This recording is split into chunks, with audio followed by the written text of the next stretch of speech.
Selamat siang Kak Yosi. Selamat berjumpa. Terima kasih banyak telah menyediakan waktu untuk datang ke Gelar Bangsa. Terima kasih sudah mengundang. Sekarang Kak Yosi sedang sibuk melakukan apa? Kalau sekarang ada di beberapa bidang kegiatan, menyanyi dan menghibur masih.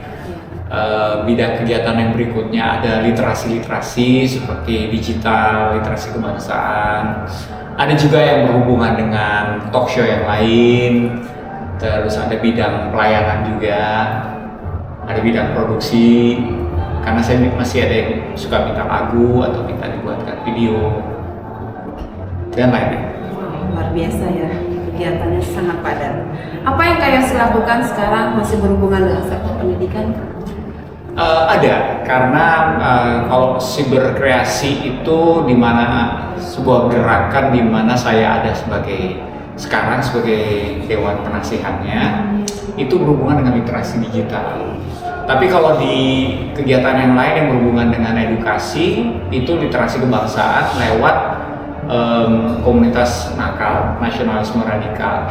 Kita baru saja menyelesaikan lomba debat nasional antar SMA atau setara di TVRI, ya finalnya di TVRI, final dan grand final. Dari Sabang sampai Merauke ada 6 peserta terbaik dari mewakili 6 wilayah. Apa saran untuk para orang tua murid atau guru mengenai tema ini? Gimana, sorry boleh diulang? Apa saran Kak Yosi buat guru beserta dengan orang tua murid dalam mendisiplinkan ini?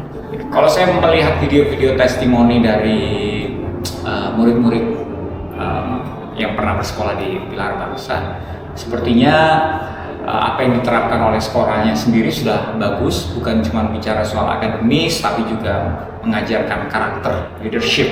Bahkan mereka ada yang menyebut ini sebagai sebuah keluarga, komunitas. Itu sebuah definisi yang dalam sebenarnya buat seorang anak. Tapi memang tentu saja harus terus dikembangkan, melengkapi dengan tantangan zamannya. Karena anak-anak sekarang kan terhitung sudah memasuki generasi alpha, di mana mereka semakin cerdas pastinya, tetapi ada juga karakter lain dari generasi tersebut, di mana mereka juga semakin rentan secara perasaan. Nah, perlu tentu saja kolaborasi yang kuat antara sekolah dan orang tua untuk menjaga, terutama kalau saya identitasnya, supaya anak tersebut tetap secure di derasnya arus informasi yang bisa mengambil identitas mereka. Mereka tetap secure dengan identitas yang benar, informasi yang benar, yang spiritual tentang mereka. Karena kan sekarang banyak nilai-nilai yang bisa mengaburkan tentang tujuan hidup dan juga keberadaan mereka. Sudah banyak yang merasa bahwa saya sebenarnya bisa saja salah loh diciptakan sebagai laki-laki misalnya. Bisa saja loh saya salah diciptakan sebagai perempuan misalnya. Jadi memang harus ada kerjasama antara sekolah dan orang tua untuk menjaga identitas anak. Kalau saya bilang memang apa yang saya bagikan itu lebih kepada, karena memang menyesuaikan judul The Beauty of Discipline. Bagaimana sebuah disiplin itu bisa diterapkan bagi anak, anaknya tahu bahwa disiplin itu bukan cuma sekedar correcting, tetapi karena orang tuanya mengasihi dia dan dia menjadi bagian dari disiplin tersebut, karena peraturannya juga dia dilibatkan. Kan kayak tadi, kalau kamu melakukan ini, enaknya kamu dihukumi seperti apa, disiplinnya seperti apa. Tetapi yang paling penting dari itu semua adalah agar semua disiplin yang diterapkan, anak tidak kehilangan rasa kasih, rasa dia tahu bahwa dia dikasih oleh orang tuanya, sebagaimanapun diterapkan disiplinnya. Itu yang paling penting sih. Bagaimana Kak Yosi menerapkan disiplin itu di tengah-tengah keluarga Kak Yosi? Kalau saya ya seperti itu. Saya, karena apa yang saya ajarkan di sini juga banyak yang saya sudah terapkan di rumah. Seperti misalnya melibatkan anak, kalau kamu sampai kayak gini, kamu tahu itu salah atau benar menurut kamu? Terus saya tanya mulai, itu nggak baik, salah misalnya. Oke, kalau gitu gimana, boleh nggak kita terapkan aturan disiplin di sini?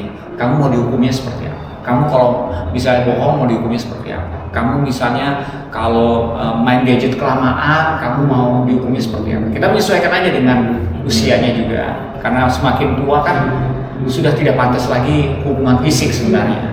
Jadi kita menyesuaikan. Tetapi ketika aturan tersebut diterapkan, ya kita memastikan di awal, misalnya I don't like doing this, tapi I love you. You need to know that. Sama setelah kita melakukannya pun kita bisa melakukan. I'm sorry, I have to do this, but you need to know that I'm not doing this because saya hanya marah sama kamu, tetapi I'm doing this because I love you. Kak Yosi bisa kasih saran bagaimana cara meningkatkan kerjasama kita dengan orang tua murid agar orang tua murid merasa nyaman bahwa anak-anaknya dapat disiplin dan berguru? Pertama memang harus dimulai dari sebuah komunikasi. Kita menyepakati hal-hal yang sama. Misalnya apa sih yang penting untuk kita definisikan sebagai ancaman, misalnya gitu ya. Di sosial media apa? Di internet apa? Karena internet bicaranya lebih luas lagi daripada sosial media. Nah, kita orang tua harus punya satu persepsi yang sama, definisi yang sama tentang ancamannya gitu. Misalnya kita nggak mau anak kita ini menonton konten-konten yang belum pada usianya, misalnya gitu. Itu sebagai sebuah ancaman bersama. Kalau sudah didefinisikan, terus kita langkah keduanya adalah kita prioritaskan. Ini berarti penting kan nih Bapak Ibu? Kalau misalnya kita sudah definisikan terus mereka tidak merasa penting, kan tidak akan tercipta sebuah aksi ya, akan sampai cuma berhenti di komunikasi. Tetapi kalau mau melahirkan sebuah aksi kerjasama, kolaborasi, itu harus satu didefinisikan sebagai sebuah ancaman atau sesuatu yang perlu kita prioritaskan, yaitu setelah itu baru kita bicarakan aksinya. Aksinya seperti apapun sama, itu dimulai dari komunikasi supaya seragam nih. Karena nggak semua sekolah melakukan ini sebenarnya ya. Misalnya per kelas kita mau apa ya, kalau ada teman yang dibully apa ya, misalnya kita sistemnya apa, kita mau bikin sebuah pertemuan orang tua murid, games atau misalnya apa supaya mereka percaya sistemnya satu sama lain. Karena nggak semua sekolah kok tertarik untuk memberikan sebuah perhatian khusus dibully aja misalnya. Kita cuma mengajarkannya secara general. Kita tidak misalnya membuat sebuah kelas khusus, nah supaya semuanya mengerti apa itu namanya bully, masuknya dari mana. Workshop lah mungkin, biar anak-anaknya lebih fun gitu kan kalau workshop.